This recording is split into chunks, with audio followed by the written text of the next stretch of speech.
پشتی دو روژان جتن دوتیجین شارلزویل یا ولایت ورجینیا سروک امریکا دونالد ترامپ برونی او کردار شرمزار کرن لباوری هیا برسباوی هندک درنگ کفت.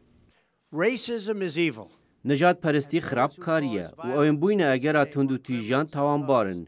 اف جا نازی بن یان ریک خستنا کی بن یان جی نجات پرستین سپی. اف دجی بهاین امریکانه.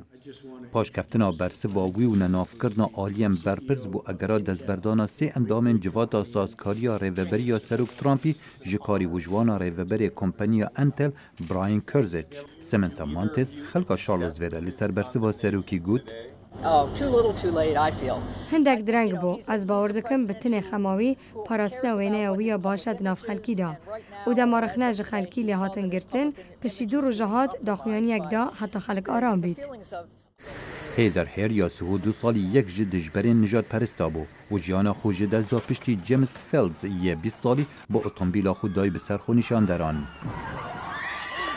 به ناچتف آلوزیه دم کربت لطاخا دیر ری یا باجر الکسندریا یا ولایت ورجینیا و نو دروش من دجی رشپیست و مسلمانون و کمالندی هاتبون هلاویستن. لی خلک تاخا دیل ری وکو برسف لسر مال و جهن گشتی دروش من پیگ و جیان هلاویستن.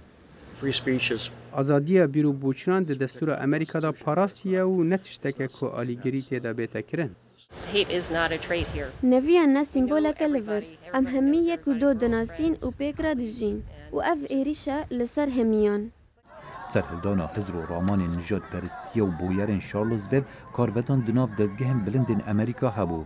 نونرین چندین کمالا دناف جواتا نونران دا داخوازا لادانا سه کار بدستین بلندین کچکاسپی دکن.